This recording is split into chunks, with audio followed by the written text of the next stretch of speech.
Hi, this is Stephane Maarek and welcome to a demo of the Conduktor platform. So this is our new product, super excited to show you. And here are all the products that we've been working on as part of this platform. So today's video is a 20 minutes video. I'm going to show you a lot of things as part of it, and stick around to learn all that we can do with the platform. If you wanted to try it for free, just click on it and then we have instructions to connect to your own Kafka or to start with a built-in Kafka cluster. Or you can choose to try an online demo or access your own demo, or even arrange a demo from our team. So I hope you're excited. Let's get started. So when you get started with the Conduktor platform, you have a Docker container that you start, and you have the option to access all these features. So we have console, testing, monitoring, data masking, topic as a service, and topic analyzer. And today I'm going to show you the first four, while the other ones are coming soon. So console is what you would expect out of any Kafka UI nowadays. You have topics, registry, schema registry, consumer groups, Kafka connects, and various UIs. But I want to show you the specific aspects of the Conduktor platform that makes using it super powerful. So first of all, we've heard your feedback and you want to be able to switch between different clusters. And so to that aspect, you can have connections to multiple clusters. So if you wanted to connect to another cloud cluster, for example, this one, you would just switch in the UI and the data would be pulled. Would it be something on Confident Cloud, for example, as well? We support any kind of configuration, including your local clusters. Now that we are in the console, I want to show you the topics UI. So we can just create a topic. I will call this one demo topic, and we can create it with 5 partitions. We simplified the settings, so you can just choose your cleanup policy, and you can add, for example, tags. So this topic may be for development only. So I'm going to add it with a development tag. Okay. And a color, for example, blue, and create topic. So if we go back to the topics list now, we can see the tags are here, and I can create another topic, call it prod topic. This one with 10 partitions, and the tag for this one will be production. And as you can see, production would have a different color, for example, and we can add as many tags as we want onto a specific topic. This will allow you, for example, when you have lots of topics, to actually filter them, for example, to only find the ones that are tagged development or the ones that are tagged production. This is a nifty feature that we think will help you a lot. Okay, so now let's go into one of these topics. So on this UI, we see all the topics we have, as well as some basic information around the fact that we have 0 on the replicated partitions. So everything looks good.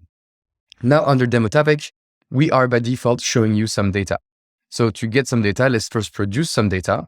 So in this example, I'm going to produce a key and the value of type string, and I will say, hello world, and produce.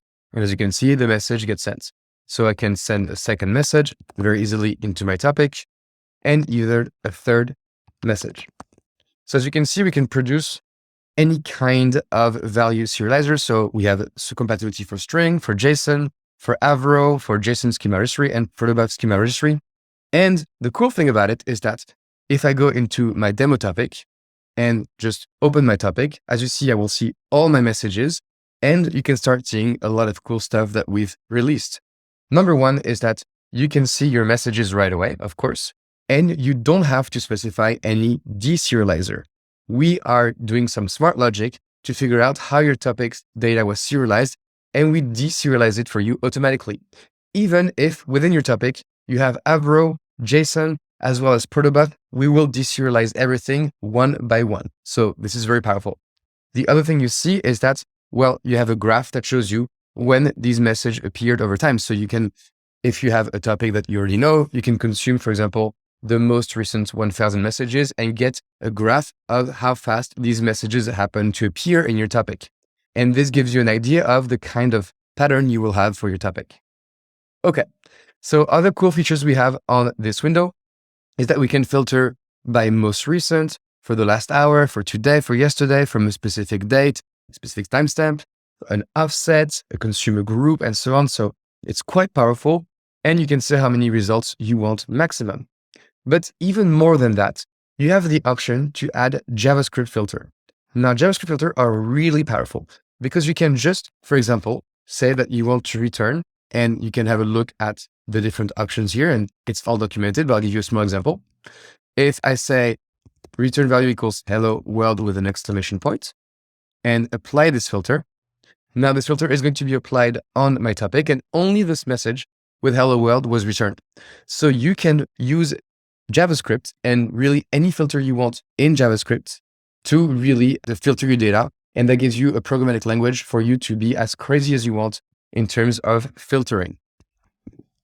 So what I'm going to do is that I'm going to go back to my topics UI. I'm going to switch cluster and go to my Kafka secure cloud cluster. And we have a lot of topics in here that we already use. For example, let's have a look at, there's one that I like, which is the Wikipedia topic. So here it is. So we have some Wikipedia data right here.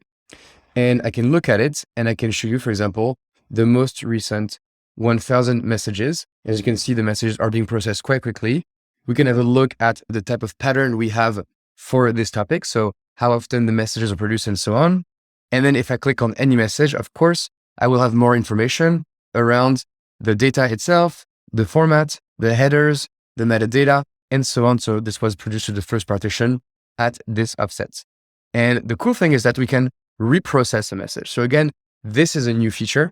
So you can actually click on reprocess message and then send a message to a target topic. And I can send it again to Wikipedia parsed.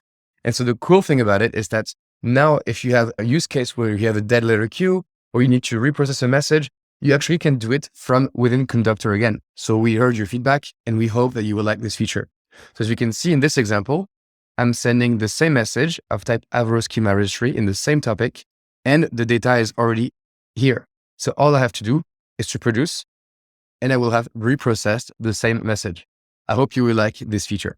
So let's go back into our topics. I want to go back to my local Kafka cluster, and I will create a topic, and I'll call this one pizza demo, and I'll create it. Okay. So for schemas, we can see whether or not there's a schema attached to this topic, but currently there's none.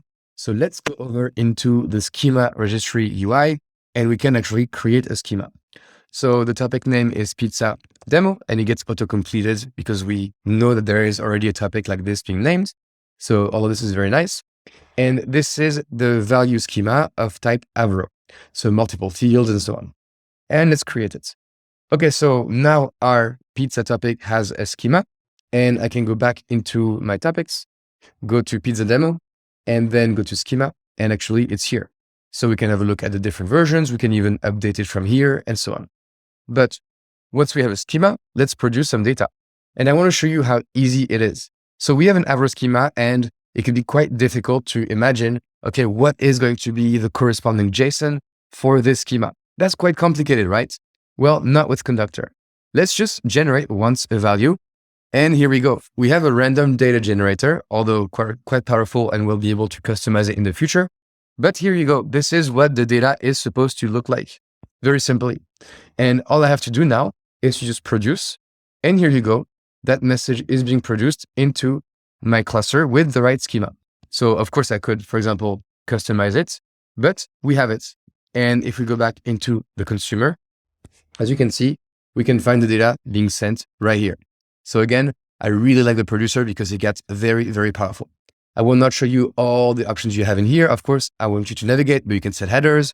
You can also automate sending records. So you can send 10 records at a time. You can generate random key, random value, and you can have an automatic mode to send messages. For example, every 1 second, I want to send messages until I've produced maybe 200 records, or that 60 seconds have elapsed. So that makes it extremely powerful, and you have more options if you wanted to around axe and compression level and so on. So the JavaScript filter even works with Avro. So for example, if I look at value dot calories greater than 100, it's going to be a valid filter that will return the results where the calories is greater than 100, which is the case for this message.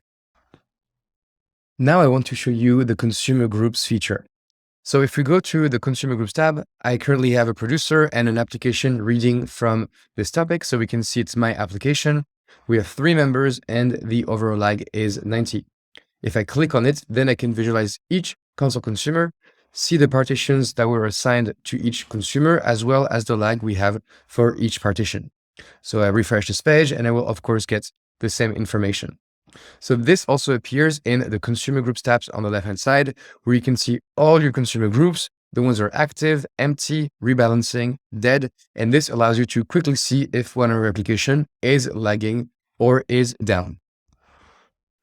Next, of course, we have Kafka Connect. And as you can see, I don't have any Kafka connectors here, but I can connect to another cluster that I know has Kafka Connect ready. So we can actually connect to multiple Kafka Connect clusters. As you can see right now, I just have my Super Connect cluster, but I could have multiple ones. And in it, I can see how many instances, running connectors, failed, and tasks there are. So we can really start to monitor all your connectors in one place.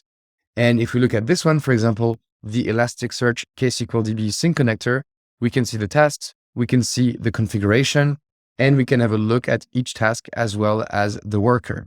So we're going to improve this over time, but already a lot of information that was available within Conduktor desktop. Oh, and did I tell you we have also a dark mode available in Conduktor? So hopefully this is going to be good for your eyes in case you are working a little late. Okay, so back into light mode, let's go into the testing console. So Conduktor testing is something we've released recently, but integrated now within the Conduktor platform. And to me, it will require a lot of videos to get started with it. But I want to show you what it is, the capabilities, and so on. So in here, I have to create a new workspace. And I will call this one demo workspace. This is where I'm going to set up a bunch of testing. So the idea behind Conduktor testing is that you have a lot of microservices, a lot of applications transforming data out and in of Kafka. And so therefore, you want to be able to make sure that the transformations they do, the output is correct. And this is where Conduktor testing comes. Think of it as Postman for Apache Kafka with a lot of cool features and also a visual workflow. So as you can see here, we can visualize the clusters we are connected to. And I'm going to use the one called My Confident Cluster. Okay, so let's go into my test suite. And I'm going to create the first test suite. I'll call this one Demo Test. So what are we going to test? Well, we have an event-driven retail system that I've deployed in the backend that takes some data, which are my page views, and then inserts it into a user service that enriches the data and creates and adds new fields into the data to create and send data into a page views enriched topic. And then a promotion service will apply some business logic to figure out the right promotions and the right upsells to send into my customers so that they have a smooth checkout service. Now we want to test this flow, and that's what we're going to do right now from within the Conduktor platform. Now, as I said, to get set up with testing, this would require a longer video. I just want to show you what it does. So I'm going to import test cases from DSL, which is a way to write text in YAML format. And out of it, this will create a test scenarios in Conduktor testing. Now, of course, you can create the scenario as well directly visually. As you can see, we have the scenario start and we have a producer that produces into a page views topic. And each of these boxes is editable. We can configure the cluster, the target topic, the data that gets sent. So as you can see, this data right here in JSON format is being sent to this topic. And then we can have our test. So we'll have a consumer onto the enriched page views topic, and we expect to perform some checks. So these are the checks that are being made. So we'll have a check number one. We want to make sure that the plan type is going to be free. And then we have a second check where we check the upsell into the upsell event. And again, we check that in here, the timestamp is less than the time right now. So we want to show you some different capabilities. So once your scenario is being made, you just need to run it. For this, click on run, and we will run from within Conduktor testing this entire scenario. And the power of it is that we can see visually all the events that happen and whether or not the test is passing. So as you can see, everything is green. That means that everything was working just as it should be. And we can look at the checks. They're successful. If I wanted to, I could go back to my builder and I could make it fail. For example, I will go here and instead of free, I will say pro, save. And imagine someone was publishing a microservice. We run our test again. And now we realize that, well, this test is not working anymore. It's red. And we can have a look at the reason why. So we can check this failure, and actually string free is not equal to string pro. That makes sense. And we can go back and say, well, this test did not work and this is the reason. And of course, if you wanted to have a look at some insights, you can have a dashboard of how often things failed and how often things succeeded over time and so on. So this is a full testing suite for Apache Kafka. And we thought that this was missing. It's really powerful. I know I went quick on it, but hopefully this short little intro will make you want to learn more, practice more, and really dig deep into it, because a lot of our customers are getting tons of value out of this. Next, I want to show you the monitoring. So if we go into monitoring, we select our default cluster, which is my local cluster, and we get access to our clusters metric, of course, after some setup, but we wanted to organize it in a way that makes sense. So we can get a look at how many messages per broker are sent over time, in and out. We can have a look at partitions health, disk health, the distribution of partition, and the capacity of our brokers. And all of this can be filtered, of course, by each broker you have. You can set up the time frame you're looking for. Is it the last 15 minutes or the last 4 hours or whatever? And you can refresh. And you can set up alerts as well. So I will show you this in a moment. You can also look at topic level monitoring. So we can select a topic, for example, my Wikimedia recent change topic, and have a look at how many topics data was being sent over time.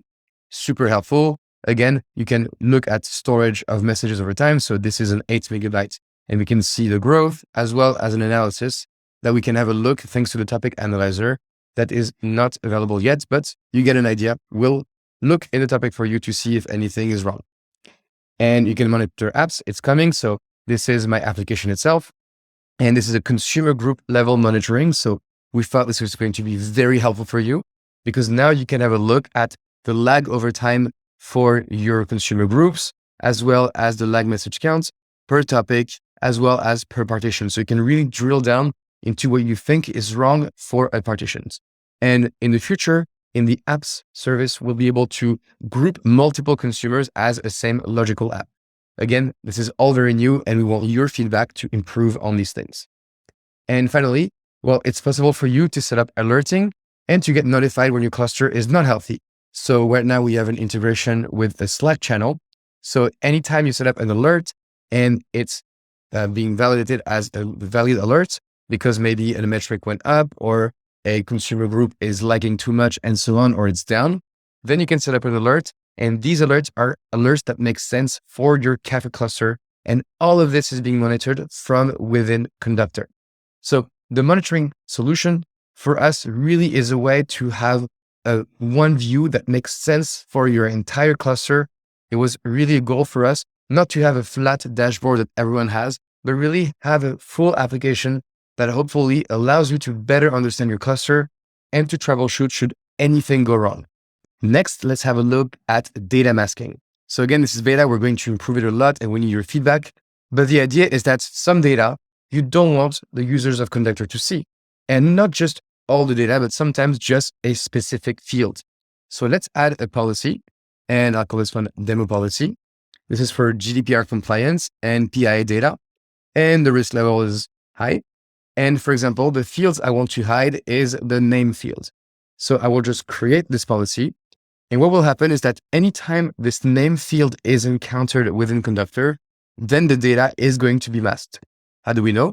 Well, let's go back to the console into our pizza demo topic. And as you can see here in my topic, anything that has the name is having 3 stars. So the name is hidden everywhere.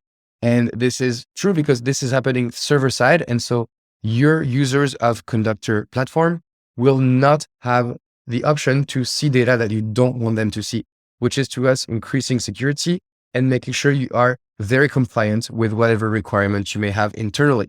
And I want to show you a little bit of administration. So in the admin space, as you can see, you have members. And so these are all the members that can use Conduktor desktop. So you can set members individually or in groups, and you can create groups very easily. And then these members, you can set them roles for them. So roles really allows them to be restricted to what they're supposed to do. So we have admins, we have members, we have editors and viewers, and you can even have specific rules per topic or per cluster to really manage your team and define which team member will have access to production or not. We have a full audit log of every action happening within Conduktor. And this is something that is not available within Kafka or within any other platform. So we're very happy to bring this to you. You can, of course, set up notifications to configure Slack and manage your settings to enable role-based access control, as well as manage all your clusters. Finally, we have the SSO capability. So it's possible for you to log in using, of course, a username and a password, but you can also connect to Google, GitHub, or your Microsoft account. And if your company has single sign-on, so SSO capabilities, it's possible for us to set that up for you. We can connect to your LDAP server, for example. Just reach out to us and we'll help you with the setup.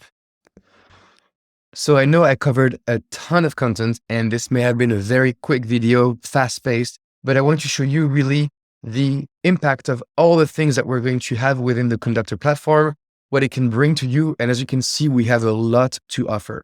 So we will be making over time detailed product videos to explain you exactly how every product works. But we hope, and I hope, that this 20 minutes something video was helpful to you and will help you want to get started with Conduktor, install it, and see for yourself if it can help you and your business. Of course, we're more than happy to take feedback on any of these features regarding feature requests, bugs, and please talk to us if you plan on implementing it internally. We'll be more than happy to answer any questions you have and help you as well. We're very happy for this release. Congratulations to our team and thank you for watching until the end. I'm Stephane Maarek and I will see you in the next video.